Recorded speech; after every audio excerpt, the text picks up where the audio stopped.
Hello everyone, welcome to Dynamic Study. This is your quiz number 25 for electronic science students and today's topic is logic families.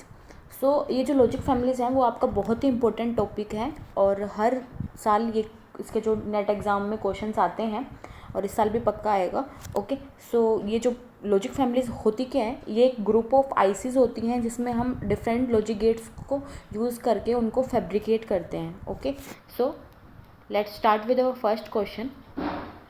Our first question is the voltage levels of a negative logic system. Option A is must necessarily be negative. Option B is maybe negative or positive. Option C is must necessarily be positive. And option D is must necessarily be 0 volt and minus 5 volt. Okay, सो हमसे question में पूछा क्या गया है कि जो voltage level है हमारे नेगेटिव लॉजिक सिस्टम का वो किस टाइप का होना चाहिए. या तो नेगेटिव होगा या फिर नेगेटिव और पॉजिटिव दोनों हो सकते हैं या फिर सिर्फ पॉजिटिव हो सकता है. ओके, या फिर हम 0 या फिर -0 और -5 होगा. ओके, सो जो हमारा जो वोल्टेज लेवल्स हैं उनको हम दो टाइप से रिप्रेजेंट कर सकते हैं. First is positive logic system and second is negative logic system. Okay, so अगर हम पॉजिटिव लॉजिक सिस्टम के में बात करेंगे तो पॉजिटिव जो है वो लॉजिक सिस्टम जो है वो पॉजिटिव भी हो सकता है और नेगेटिव भी हो सकता है. ओके, सो इसमें हम क्या करेंगे, जो हाई लेवल वोल्टेज के लिए 1 बिट को रिप्रेजेंट करेंगे और 0 को हम लो लेवल वोल्टेज के लिए यूज़ करेंगे. ओके, सो जो अगर हम 1 बिट की बात कर रहे हैं, हाई लेवल की बात कर रहे हैं यहाँ पे, सो सी अगर हम पॉजिटिव लॉजिक सिस्टम की बात करेंगे तो जो 1 बिट होगा एज ए 1 बिट जो होगा वो हाई लेवल के लिए यूज़ होगा. ओके, एंड जो 0 है वो एज ए लो लेवल के लिए यूज़ होगा यहाँ पे. ओके, सो अगर हम हाई के लिए बात करेंगे तो जो इसकी वैल्यू होगी वो पॉजिटिव में होगी. ओके, सो हमने जैसे लेट कर लिया है कि जो इसके जो हाई के लिए हम पॉजिटिव 5 वोल्ट ले रहे हैं. ओके, सो और अगर हम लो वोल्टेज की बात कर रहे हैं तो ये 0 भी हो सकती है या फिर -5 वोल्ट भी हो सकती है. ओके, सो हमने ये लेट किया है, ये जो वैल्यूज़ हैं वो कुछ भी हो सकती हैं, -7 भी हो सकता है, -3 भी हो सकता है. Okay, according to the voltage levels. Okay, so अगर हम नेगेटिव लॉजिक सिस्टम की बात कर रहे हैं तो भी इसमें जो इसकी जो वैल्यूज़ होती हैं वो नेगेटिव और पॉजिटिव दोनों हो सकती हैं. तो इसमें जो 1 बिट को हम रिप्रेजेंट करेंगे as a low level and 0 जो होगा उसको हम रिप्रेजेंट करेंगे as a high level. Okay, so इसमें ये जो वैल्यूज़ होंगी वो पॉजिटिव एंड नेगेटिव दोनों हो सकती हैं. ठीक है, एज ए हम इसको 0 भी ले सकते हैं एंड इसको -5 भी ले सकते हैं. ओके, और हाई को भी हम पॉजिटिव और नेगेटिव में दोनों में ले सकते हैं. ओके, सो इसका आंसर हो जाएगा option B. Okay, so option B is the right answer है. ओके, सो सी अगर हम डिजिटल सर्किट्स की बात करेंगे तो डिजिटल सर्किट्स में दो टाइप के रिप्रेजेंटेशंस हम यूज़ करते हैं. ओके, कौन कौन से, एक तो positive logic and negative logic representations. Okay, so positive logic में क्या होगा, in positive logic bit 1 represents as a logic high and bit 0 represents as a logic low. Okay, for logic high we used as positive sign and for logic low we used as a negative और 0 volt. Okay, so अगर हमने late किया है यहाँ पे कि हमने 5 volt जो है वो इसकी पावर वोल्टेज लेवल हमने इसका असाइन किया है इसको, तो इसके जो हम पॉजिटिव वैल्यू +5 वोल्ट ले लेंगे एज ए हाई के लिए एंड लो के लिए या हम -5 भी ले सकते हैं, अदरवाइज हम 0 भी ले सकते हैं. ओके, सो अगर हम नेगेटिव लॉजिक की बात करेंगे यहाँ पे तो नेगेटिव लॉजिक में बिट 1 जो होगा वो as a logic low represent करेंगे एंड बिट 0 को हम as a logic high represent करेंगे. ओके, सो बिट 1 जो होगा उसको हम पॉजिटिव बिट से रिप्रेजेंट कर सकते हैं एंड बिट 0 को हम 0 वोल्ट या फिर नेगेटिव से कर सकते हैं. ओके, सो इसलिए जो वोल्टेज लेवल होगा हमारा नेगेटिव लॉजिक सिस्टम का वो नेगेटिव भी हो सकता है और पॉजिटिव भी हो सकता है. Okay, got it. So next question is the figure of merit of a logic family is given by option A is gain multiply bandwidth, option B is propagation delay time multiply power dissipation, option C is fan out multiply propagation delay time, option D is noise margin multiply power dissipation. So हमें यहाँ पे formula देखना है figure of merit का. तो formula क्या होता है फिगर ऑफ मेरिट का, वो होता है propagation delay time multiply power dissipation. Okay, so हमारा आंसर क्या हो जाएगा फिगर ऑफ मेरिट के का फॉर्मूला हो जाएगा propagation delay time multiply power dissipation. So option B is the right answer here. Okay, so figure of merit का formula हमें पता है, propagation delay multiply power dissipation होगा, जहाँ पे हम प्रोपेगेशन डिले को नैनो सेकेंड्स में एंड पावर डिसिपेशन को हम मिली वॉट में रिप्रेजेंट करेंगे। Okay, so figure of merit जो होगा उसको हम पिको जूल्स में रिप्रेजेंट करेंगे। और and for the best operation of ICs figure of merit should be as small as possible. So अगर हमें बेस्ट ऑपरेशन चाहिए लॉजिक फैमिलीज़ का, आईसीज का, तो जो फिगर ऑफ मेरिट है वो जितना स्मॉल हो उतना स्मॉल होना चाहिए। ओके, सो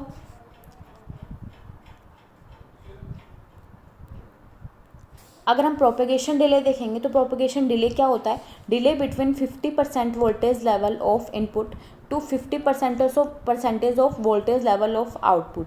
सो जो 50% voltage level of input to 50% of voltage level of output के बीच में जो डिले होगा उसको हम प्रोपेगेशन डिले बोलेंगे और उसको हम मेजर करेंगे नैनो सेकेंड्स में। ओके, एंड पावर डिसिपेशन क्या होगा कि power dissipated per logic gate is called power dissipation and it is measured in millivolt. Okay, next question is, in the negative logic system, the more negative option A is the more negative of the two logic levels represents a logic 1 state. Option B is the more negative of the two logic levels represents a logic 0 state. Option C is all input and output voltage levels are negative. And option D is the output is always complement of the intended logic function. Okay, so हमसे question में पूछा क्या गया है कि जो negative logic system है उसमें जो मोर नेगेटिव जो होगा दोनों लॉजिक लेवल्स में वो किसको रिप्रेजेंट करेगा, एज ए लॉजिक 1 स्टेट को करेगा, लॉजिक 0 को करेंगे, या फिर दोनों सारे जितने इनपुट आउटपुट वोल्टेज होंगे वो नेगेटिव होंगे, या फिर आउटपुट जो होगा वो ऑलवेज कॉम्प्लीमेंट होगा लॉजिक फंक्शन का। सो फर्स्ट ऑफ ऑल जो मैंने आपको फर्स्ट क्वेश्चन करवाया था उसमें मैंने आपको बताया कि जो नेगेटिव लॉजिक सिस्टम है उसमें जो वैल्यूज़ हमारे इनपुट और आउटपुट की जो वैल्यू है वो नेगेटिव और पॉजिटिव दोनों हो सकती हैं। तो जो सी जो ऑप्शन है वो ये रॉन्ग हो जाएगा। ओके, सो आउटपुट भी कॉम्प्लीमेंट नहीं होगा, उसमें कोई ज़रूरी नहीं है ऐसा। ओके, सो फोर्थ जो ऑप्शन है वो भी रॉन्ग हो जाएगा। एंड जो हम फर्स्ट ऑप्शन देखेंगे कि जो दो लॉजिक लेवल्स हैं हमारे पास में, जो उसका जो मोर नेगेटिव होगा वो एज ए लॉजिक 1 स्टेट करेगा या फिर एज ए लॉजिक 0 स्टेट करेगा। सो सी, अगर हम मैंने आपको फर्स्ट क्वेश्चन बताया कि नेगेटिव लॉजिक सिस्टम में जो लॉजिक 1 है उसको एज ए लो लॉजिक की तरह बिहेव करेंगे और 0 जो है उसको एज ए हाई लॉजिक की तरह रिप्रेजेंट करेंगे। ओके, सो अगर हमने जैसे ये लिया कि -5 वोल्ट एंड एक ले लिया हमने -7 वोल्ट। ओके, सो यहाँ पे लो कौन सा हो जाएगा, -7 वोल्ट, एंड -5 जो होगा वो हाई हो जाएगा यहाँ पे। ओके, सो -7 वोल्ट जो होगा वो लो होगा, तो इसमें जो मोर नेगेटिव कौन सा है, -7 वाला, तो -7 को हम as a logic 1 state represent करेंगे क्योंकि ये एज ए लो करेंगे अपन। तो ऑप्शन ए जो होगा वो यहाँ पे राइट आंसर हो जाएगा। Okay, so option A is the right answer. Okay, next question is, consider the following logic families. First is MOS, second is GTL, third is RTL, and fourth is ECL. The sequence of these logic families in the order of their increasing noise margin is. So these are the options. हमें 4 logic families दे रखी हैं question में और हमें इनके noise margin के according, इनके increasing noise margin के अकॉर्डिंग इनका सीक्वेंस बताना है। सो सी, अगर हम MOS की बात करेंगे तो MOS में जो नॉइज़ मार्जिन होता है वो होता है 1.5। ओके, एंड DTL जो होगा उसमें होता है 0.75। ओके, RTL जो होगा उसमें 0.2 होता है, एंड ECL जो होगा उसमें हमारा नॉइज़ मार्जिन होगा 0.3। ओके, एंड अब हमें इसको इंक्रीजिंग नॉइज़ मार्जिन के अकॉर्डिंग इसमें सीक्वेंस में रखना है इसको। तो इंक्रीजिंग मतलब सबसे डिक्रीजिंग, जो सबसे कम होगा वो पहले आएगा और सबसे ज़्यादा होगा वो बाद में आएगा। ओके, सो RTL का सबसे कम है इसमें, तो सबसे पहले आ जाएगा RTL। Okay, then ECL, then DTL and then MOS। Okay, so हमारा ऑप्शन हो जाएगा 3 4 2 1, 3 4 2 1, that is option B. Okay, so option B is the right answer here. Okay, so C, noise margin होता क्या है, noise margin is the maximum noise voltage that can be added to logic input which will not affect the output. तो noise margin एक वो maximum noise voltage होता है जिसको हम अगर लॉजिक इनपुट में ऐड कर रहे हैं तो ये आउटपुट को अफेक्ट नहीं करेगा। ओके, सो अगर हम इसका फॉर्मूला देखें तो इन फॉर्मूलेज पे भी जो है वो क्वेश्चंस आते हैं हमारे एग्जाम में। तो अगर हम हाई लेवल नॉइज़ मार्जिन में देखेंगे तो इसका फॉर्मूला हो जाएगा VOH minus VIH, and low level noise margin जो हो जाएगा VIL minus VOL। Okay, so overall noise margin जो होगा वो हाई नॉइज़ मार्जिन और लो नॉइज़ मार्जिन जो होगा उसका मिनिमम जो होगा, उसमें से जो मिनिमम जो होगा वो ओवरऑल नॉइज़ मार्जिन हो जाएगा। Okay, and this is the correct sequence of these terms। Okay, so these are the values of logic family जो हमें क्वेश्चन में गिवन है, उनकी नॉइज़ मार्जिन की वैल्यूज़ हैं। Okay, and this is the order of increasing order of noise margin of logic families। okay, so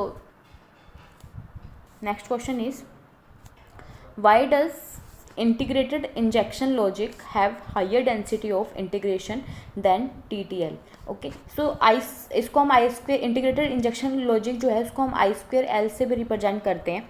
okay, सो हमसे question में पूछा गया है कि जो आई स्क्वेयर एल है उसका हाइयर डेंसिटी क्यों होता है as compare to TTL।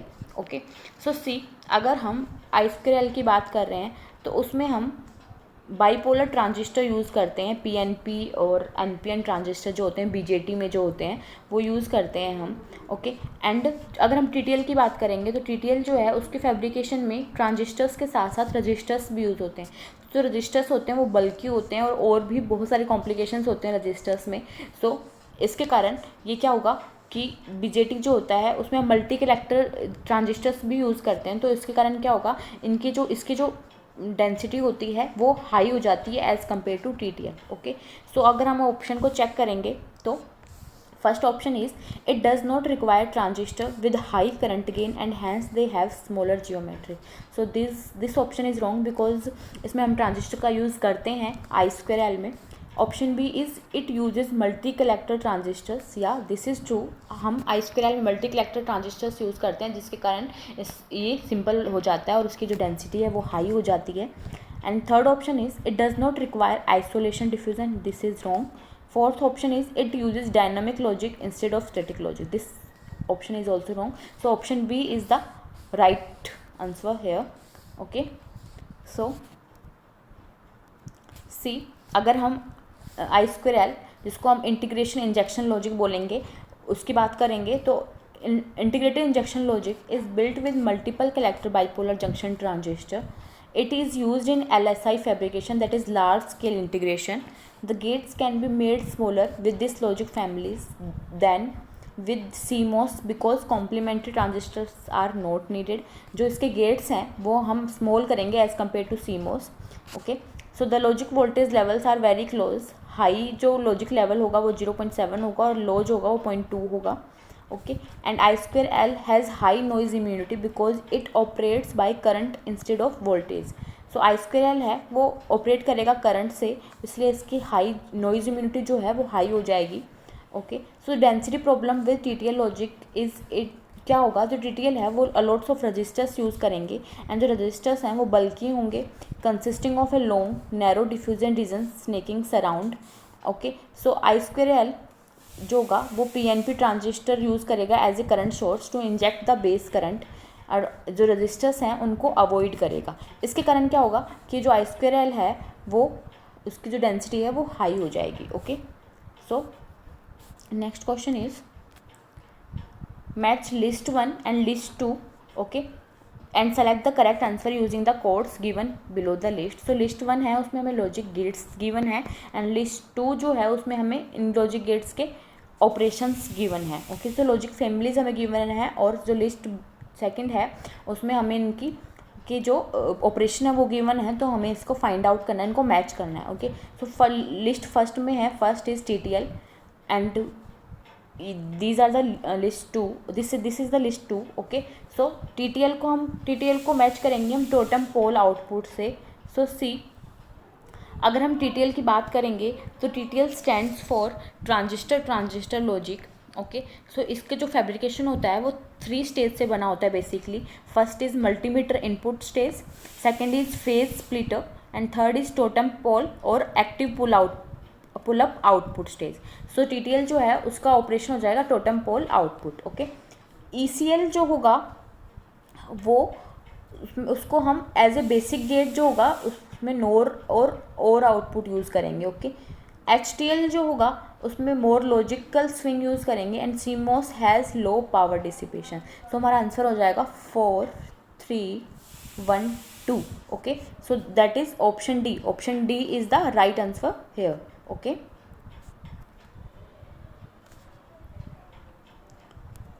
Next question is for a logical families कुछ टर्म्स हमें गिवन है यहाँ पे एंड उन टर्म्स के मीनिंग्स हमें गिवन है। तो VOH का मीनिंग हमें गिवन है minimum output high level voltage, VOL is the maximum output low level voltage and VIH is the minimum acceptable input high level voltage and VIL is the maximum acceptable input low level voltage. Okay, so हमें question में ये बोला गया है कि इनको हमें arrange करना है, इनके में सबसे डिक्रीजिंग ऑर्डर में हमें इनको अरेंज करना है। Okay, so C option B is the right here because जो VOH है that is minimum output high level voltage है वो सबसे ज़्यादा ग्रेटर होता है इसमें।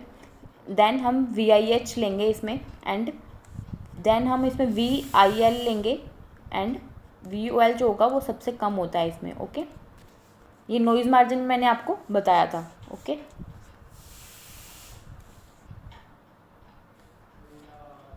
सो option B is the right answer here. Next question is assertion and reason question. So our assertion is ECL gate has the highest speed of operation as compared to other logic families.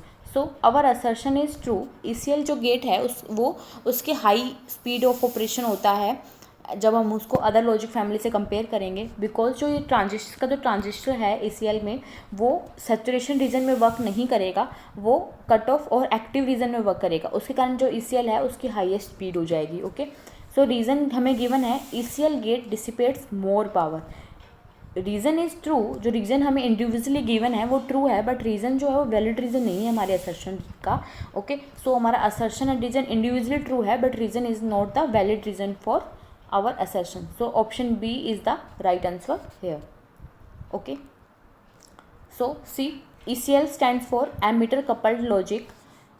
It is the fastest of all logic families and used in applications where very high speed is essential. High speed of ECL is possible because transistors of ECL does not operate in saturation but in cutoff and active regions of operation. Okay, अगर हम characteristics देखेंगे ECL की तो इसका propagation delay जो होगा वो 1 nanosecond होता है। ओके, जो पावर डिसिपेशन होगा वो 55 मिलीवॉट होगा, फिगर ऑफ मेरिट होगा 55 पिको जूल होगा। वैसे इसका जो फिगर ऑफ पावर डिसिपेशन होगा वो 40 to 55 होता है। ओके, सो फैन आउट होगा इसका 25 होगा। ओके, एंड नॉइज़ मार्जिन होगा वो 0.3 वोल्ट होगा एंड जो बेसिक गेट होगा ECL में वो नोर और या फिर और गेट होगा। Okay, next question is consider the following statements regarding ICs। सो कुछ स्टेटमेंट दे रखी है और हमें फाइंड आउट करना है कौन सा स्टेटमेंट करेक्ट है और कौन सा इनकरेक्ट है। Okay, so first statement is ECL has the least propagation delay, या दिस इज ट्रू। ECL जो है उसका लीस्ट प्रोपेगेशन डिले होता है। ओके, अबाउट 1 to 4 होता है, 1 to 4 नैनोसेकेंड होता है। Okay, so TTL has the largest fan out. Second statement is TTL has the largest fan out. No, this is not true because CMOS has the largest fan out. Okay, so third is CMOS has the biggest noise margin. Yeah, this is also true. And fourth statement is TTL has the lowest power consumption. This statement is not true because CMOS has the lowest power consumption. Okay, so first and third statement is true. So option A is the right answer here. Okay, next question is match list 1 and list 2 and select the correct answer using the codes given below the lists. and list 1 में हमें logic type दे रखा है and list 2 में हमें power dissipation given है। Okay, accordingly so हमें list 1 and list 2 में अगर देखेंगे हम तो फर्स्ट जो है वो DTL गिवन है। सो DTL का जो पावर डिसिपेशन हमारा होता है वो 8 होता है। ओके, सो TTL जो है उसका पावर डिसिपेशन जो होगा वो 10 होगा। ओके, ECL जो होता है वो 40 to 55 के अकॉर्डिंग होता है, तो 40 जो होगा वो लेंगे हम। एंड MOS जो होगा उसका जो होगा वो 1 होता है, 1 जो होता है वो पावर डिसिपेशन होता है। ओके, सो हमारा आंसर हो जाएगा यहाँ पे 3, 2, 1, 4। Okay, so option B is the right answer here. तो these are the full forms of logic families. Okay, see RTL जो होगा उसको हम रिप्रेजेंट करेंगे as a resistor transistor logic. DCTL है उसको हम direct couple transistor logic. I2L है उसको इंटीग्रेटेड इंजेक्शन लॉजिक। DTL जो है उसको डायोड ट्रांजिस्टर लॉजिक। HTL है उसको high threshold logic. And TTL जो है ट्रांजिस्टर लॉजिक। एंड ECL जो है उसको एमीटर कपल लॉजिक से हम रिप्रेजेंट करेंगे। Okay, this is the table of comparison in various logic families. आप ये टेबल आप रीड कर सकते हो। इस टेबल के बाहर से आपको कोई क्वेश्चन नहीं आएगा आपके एग्ज़ाम में से। Okay, so that's it. आपके यूनिट 1 एंड यूनिट 2 के जो नोट्स हैं इलेक्ट्रॉनिक साइंस स्टूडेंट्स के, वो हमारी डिजिटल स्टोर में अवेलेबल है, आप वहाँ से जाके परचेज़ कर सकते हैं। एंड जो लिंक है वो हमारी वीडियो के नीचे डिस्क्रिप्शन बॉक्स में गिवन है। Okay, thank you, keep on watching, keep on learning.